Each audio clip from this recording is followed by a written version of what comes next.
নতুনভাবে জমাকৃত ট্যুরিস্ট ভিসার আবেদন কতদিন পর সেটা ভিসা আকারে রূপান্তরিত হচ্ছে, অর্থাৎ কয় কর্মদিবস লাগছে পাসপোর্ট পেতে। আমরা যারা সোমবারে জমা দিয়েছিলাম, সোমবার, মঙ্গলবার, বুধবার, অনেকে বৃহস্পতিবারে পাসপোর্ট হাতে পেয়েছে, অর্থাৎ সোমবার তো গেল, মঙ্গলবার, বুধবার 2 কর্মদিবসেই তাদের কমপ্লিট হয়েছে, বৃহস্পতিবারে পাসপোর্ট পেয়েছে। অনেকের পোস্ট দেখলাম, যদি এটা রিয়েল হয় তাহলে তো বৃহস্পতিবার পেয়ে গেল। কিন্তু আমরা লাস্ট টাইমে আমাদের 3টা বা 4টার দিকে জমা দিয়েছিলাম, আমাদেরগুলো এখনো আসেনি।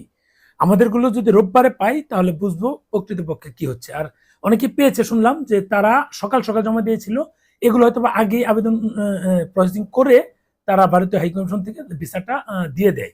এখন তাদের দেখলাম যে ভিসাতে দেখলাম 6 মাস দেওয়া, তার মানে হচ্ছে আমরা কয় মাসের ভিসা পাচ্ছি সেটাও কিন্তু চলে আসছে, অর্থাৎ 6 মাসের। সবাইকে দিবে কিনা সেটা জানি না, হয়তো বা পাসপোর্টের ধরন অনুযায়ী দিতে পারে।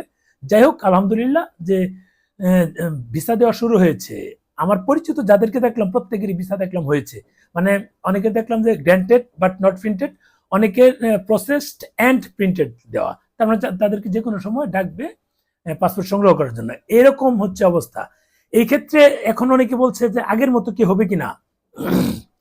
দেখেন, মাঝখানে দীর্ঘ সময় গিয়েছে, অনেকটা খারাপ সময় গিয়েছে। এই খারাপ সময়ের পরও যে ভারতীয় এম্বাসি আমাদেরকে ভিসা দেওয়া শুরু করেছে, এটা আমরা যারা ভারত ভ্রমণ করি, আমরা যারা ভারত পছন্দ করি বা কলকাতা পছন্দ করি, বিভিন্ন জায়গায় ঘুরতে পছন্দ করি, এটা আমাদের জন্য বড় একটা পাওয়া। এটা আমাদের কথা চিন্তা করে কিন্তু এটা করেছে, যে যারা ভ্রমণ পেশি নিশ্চয়ই তাদের তো যাওয়ার একটা চাহিদা থাকেই, ওই চিন্তা করে তারা করেছে। এই করাতে আমরা কিন্তু কৃতজ্ঞ ভারতের প্রতি, এটা দিয়েছে। তবে আমাদের স্লট বাণিজ্যটার কারণে আমাদের মানে ভ্রমণে একটা বিঘ্নতা তৈরি হবে, এটা কিছুই করে না, এটা আমাদের দুর্ভাগ্য। কিন্তু স্লট ব্যবসাটা দ্রুত বন্ধ হওয়া দরকার।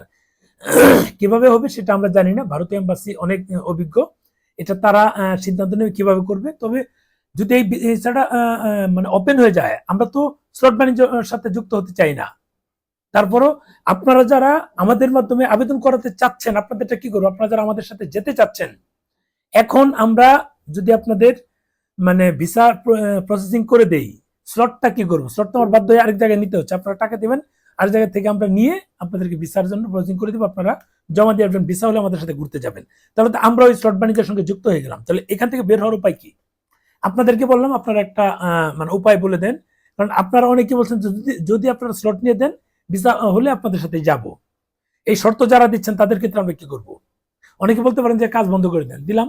কিন্তু যারা আমাদের মাধ্যমে দিতে চাচ্ছেন, আমাদেরকে ট্রাস্ট করেন, তাদেরটা কি করব? আশা করি আপনারা সঠিক উত্তর দিয়ে আমাদেরকে উপকৃত করবেন। আমরা তো শুরু থেকেই চাচ্ছি, আমি চাচ্ছি যে এই স্লট বাণিজ্য বন্ধ হোক। এই স্লট বাণিজ্য দিয়ে আমাদের চাচ্ছি না। আগে মেডিকেল ভিসা বলতাম, সেটা সীমিত সংখ্যক ছিল, বললেও সেটা হতো না, বাধ্য হই। কারণ ভারতীয় হাইকমিশন যে সিস্টেম চালু করেছে, তার বাইরে আমি যেতে পারবো না, তাদের সিস্টেমেই আমাকে যেতে হবে। তাদের সিস্টেমেই আমি যখন যাই, তখন আমাকে বাধ্য হই এই স্লট বাণিজ্যের সঙ্গে যুক্ত হতে হচ্ছে, কিচ্ছু করার নাই। কি হচ্ছে না হচ্ছে আমি আপনি আমরা সবাই জানি, সবাই কিন্তু অবগত এটা নিয়ে। এখন ট্যুরিস্ট ভিসার অন্তত এই স্লট বাণিজ্য মুক্ত হোক, সেটাই আমাদের ভারতীয় এম্বাসির কাছে প্রত্যাশা।